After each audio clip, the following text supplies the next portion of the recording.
안녕하세요. 오늘의 천자문 사자는 149화 기전파목입니다. 일어날 기, 자를 전, 잠오파, 칠목이 되겠습니다. 여기 기와 전은 진나라 장수 백기와 왕전을 말하며 파와 목은 조나라 장수 연파와 이목을 말합니다.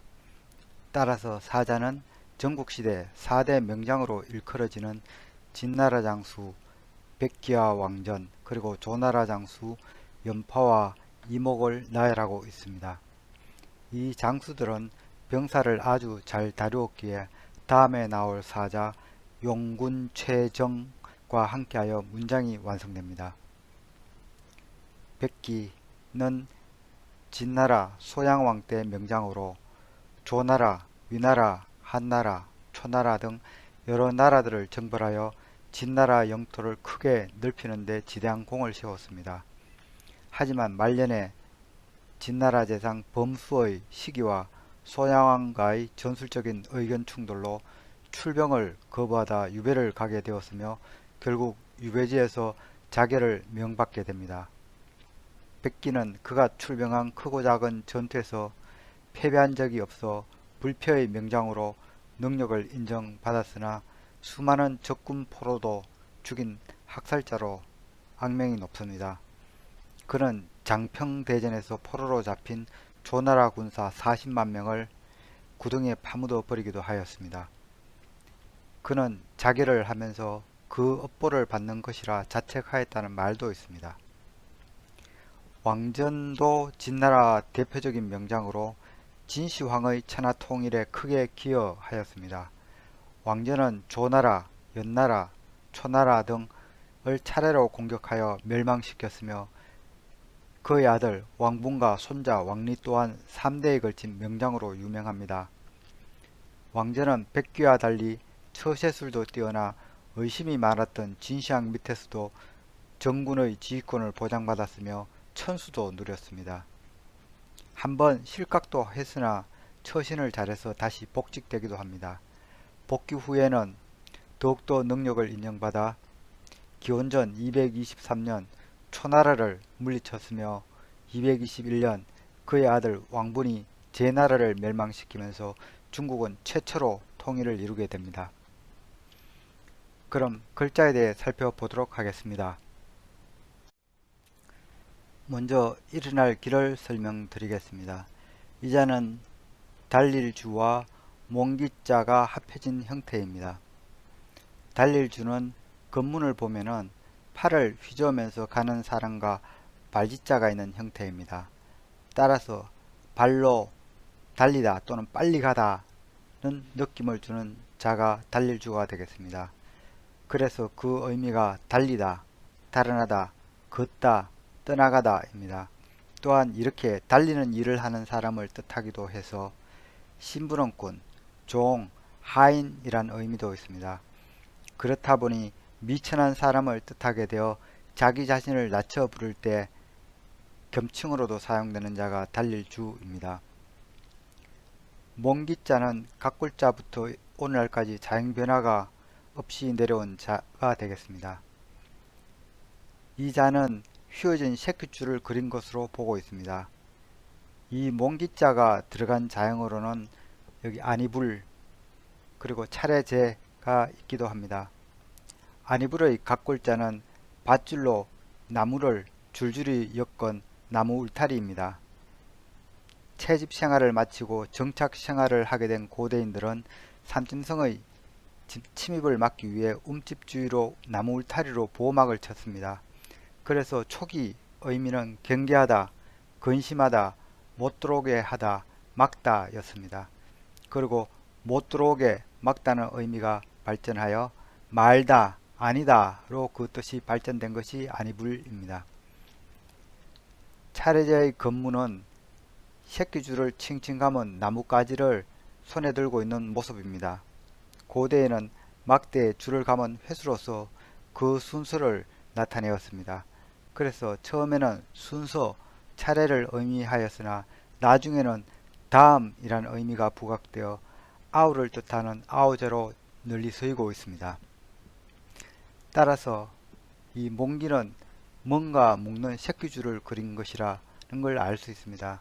그러나 이자는 우리가 익히 아는 각골 자형들, 이를테면은 여기 머리혈, 여인여, 하품, 흠 등 사람에서 비롯한 자형들을 보면은 이 앉은 사람의 이 구부러진 몸의 형태와 닮아 있습니다. 이런 연유로 이자는 몽기자로 칭하게 되었으며, 그렇다 보니 오늘날에는 몸 또는 나를 가리키는 자로 널리 사용되게 되었습니다. 이 기가 내 몸을 가리키므로 사육이란 뜻도 있으며 하늘과 땅 사이에 있는 내 몸으로 해석되어 중립적인 이 목화토금수의 토를 나타내는 여섯 번째 첨가로도 사용되는 것이 몽기자가 되겠습니다.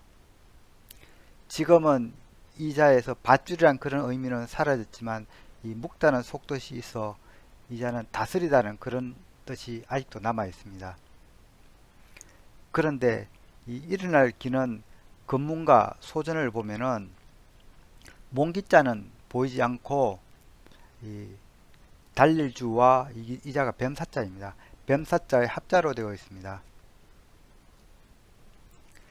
뱀사는 원래는 뱀을 그린 것이 아니고 갓난아이를 그린 것으로 팔다리를 제대로 쓰지 못하고 몸으로 기어다니는 데서 나중에 뱀이란 뜻으로 발전한 것입니다. 따라서 이 일어날 기는 이 달릴 주와 갓난아이의 합자가 되겠습니다.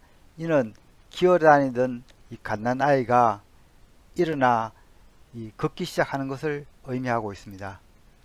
그래서 이 기는 그 의미가 일어나다, 일으키다, 오르다, 우뚝 솟다, 시작하다, 비롯하다 입니다. 또한 아파서 누워있던 이가 다시 일어나게 되는 것으로도 해석되어 병을 고치다, 이렇게 세우다, 돕다는 뜻도 있으며 다시 회생한다는 의미로 거듭, 다시 라는 뜻까지 갖고 있는 자가 이 일어날 기가 되겠습니다. 다음 자는 자를전입니다. 이 자는 앞전자와 기두자의 합자로 되어 있습니다. 앞전은 각골자를 보면은 이 배주자와 가다는 의미의 발리자의 합자로 되어 있습니다. 이는 물살을 가르며 나아가는 배를 의미합니다.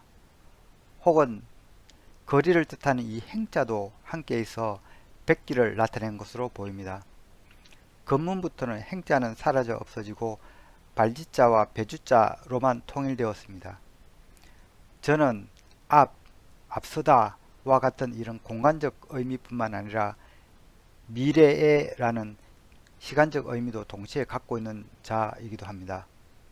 한편 이 자는 이 물살을 가르며 앞으로 나아가는 모습이 이 종이를 자르며 앞으로 나아가는 가위와 닮았다고 보아 가위, 자르다는 뜻이 추가가 됩니다. 그래서 앞전 혹은 자를 전으로 불리고 있습니다. 또한 이 가위로 이렇게 자르다는 뜻이 추가됨에 따라 그 의미를 확실하게 하고자 이 자형에 여기 칼두자가 다시 추가가 됩니다. 그래서 이 칼두자가 추가가 된 것이 오늘날의 자형으로 굳어지게 되었습니다. 하지만 이 칼두자가 없이 이 발지자와 배주자만으로 구성된 이 앞전자도 여기 이렇게 전해져 내려왔지만은 잘 사용하지는 않습니다. 기두자는 이 각골자를 보면은 두 가지 형태입니다. 하나는 이런 곤충의 날개를 한 이런 잠자리 날개 모양의 형태이며, 또 하나는 이 조류의 이 날개를 그린 형태입니다. 그래서 이 우는 이 각골자의 의미는 날개였던 것으로 보입니다. 이후 건문에서도 이 두 가지 형태로 그려지지만 소전으로 와서는 이 새의 날개가 아닌 이 깃을 그린 형태로 발전이 되었습니다. 그래서 이 자의 뜻은 날개, 날개의 깃 또는 새 또는 부채, 조류, 편지 등으로 다양하게 그 뜻을 넓혔습니다. 그리고 이 깃이 모여서 날개를 이룬다 하여 서로 돕다는 의미도 있고, 이 깃은 가볍기 때문에 가볍다, 늦추다, 느슨하다는 새로운 뜻도 생겨나 이때는 늦출호로 불리웁니다. 이 자를전은 소전에서는 사실은 보이지 않습니다. 소전 이후 육소통에 처음 보이기 시작한 자가 이 자를전이 되겠습니다.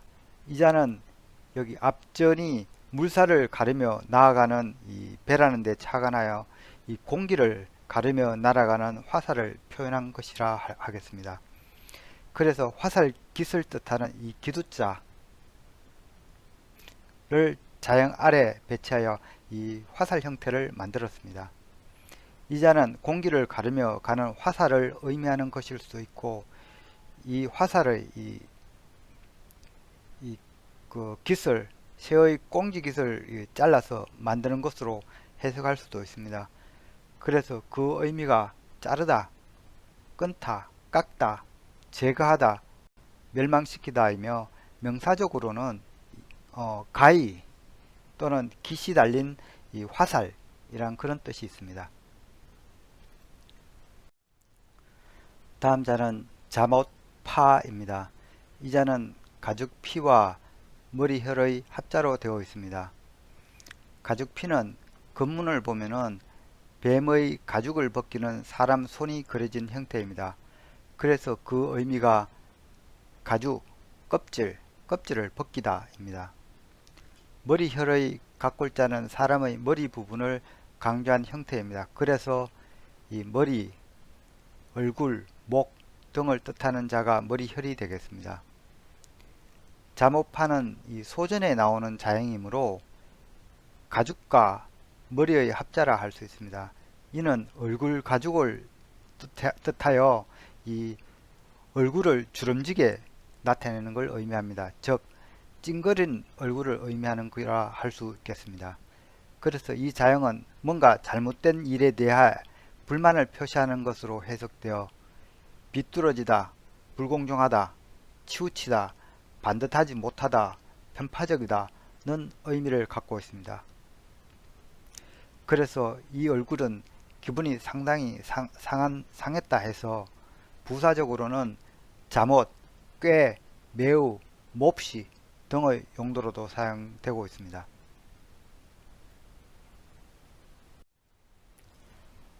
오늘의 마지막 자는 칠목입니다. 이 자는 소우자와 칠복의 합자입니다. 소우자는 각골자를 보면은 이 뿔 달린 소의 이 머리뼈를 그린 상형문자입니다.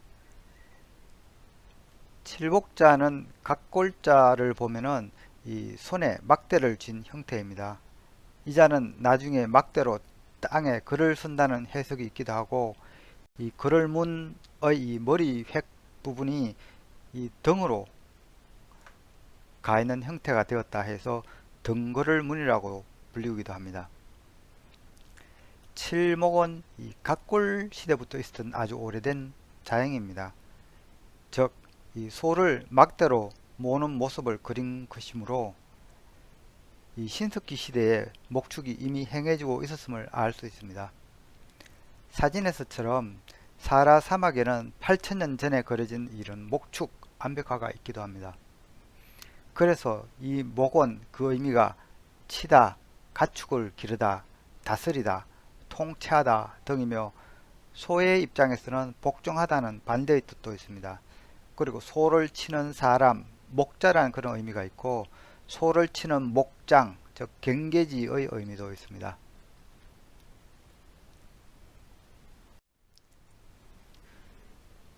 이상으로 오늘의 천자문 사자 기전파목, 즉 전국시대 4대 명장인 이 백기와 왕전, 그리고 연파와 이목을 가리키는 사자성어를 마치도록 하겠습니다. 연파는 전국시대 조나라 명장으로 노익장의 대명사로 널리 알려져 있습니다. 그는 문무겸비한 인물로서 굉장히 솔직하고 화끈해서 장비의 호탕함을 지닌 황충을 떠올립니다. 전국시대 진나라 소양왕이 조나라를 무서워한 것도 재상인 인상여와 연파가 있었기 때문이라는 말이 있기도 합니다.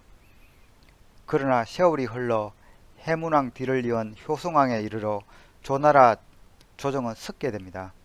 국력을 키운 진나라가 조나라를 침략하게 되자 이제 인상여도 늙어 죽고 70살이 넘은 연파 혼자서 장평에서 진나라 공세를 막아내고 있었습니다.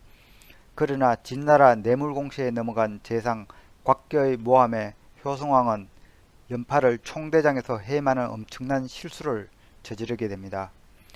연파가 없어지자 조나라 군대는 진나라 백기에 의해 참패당합니다. 이 일로 항명을 한 연파는 위나라로 망명하고 다시 조나라로 복귀를 염원했으나 곽겨의 회방으로 결국 고국으로 돌아오지 못하고 초나라 수춘에서 죽게 됩니다. 이목은 전국시대 조나라의 재상이자 장수로서 본명은 이찰이나 이 자가 목이라 이목으로 더 많이 불리웁니다. 이목은 원래 북쪽 국경을 지키는 장군이었습니다. 그는 북쪽 흉노와 서쪽 진나라 등을 상대로 많은 전공을 거두었습니다. 그렇지만 이목은 무턱대고 싸우는 타입이 아니었기 때문에 조나라 왕의 신임은 크게 얻지 못했습니다.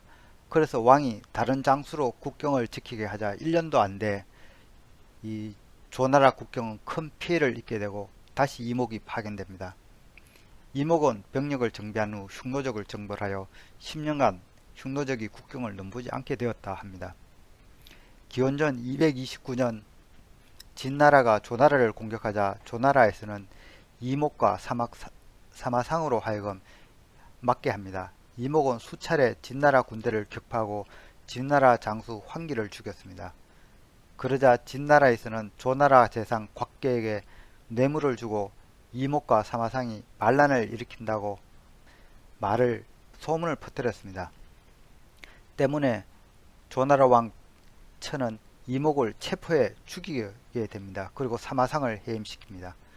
이목이 죽자마자 3달 만에 조왕 천은 진나라에 사로잡히게 되었으며 이듬해 기원전 228년 조나라 돕 한 단이 진나라에게 함락되면서 조나라는 완전히 멸망하게 됩니다. 역사에 기록된 장수들의 역량만 보면은 이 연파와 이목이 오히려 진나라 장군들보다 더 뛰어났지만 어리석은 조나라 왕들인 어리석게도 이들을 해임하여 나라를 위태롭게 하고 더구나 멸망시키기까지 합니다. 뛰어난 지도자를 잘 선택하는 일이 정말 중요해 보입니다. 그리고 이런 전방에서의 불리함을 극복하고자 후방을 교란시킨 진나라의 전략도 매우 인상적이라 할 수 있겠습니다. 시청해 주셔서 감사합니다.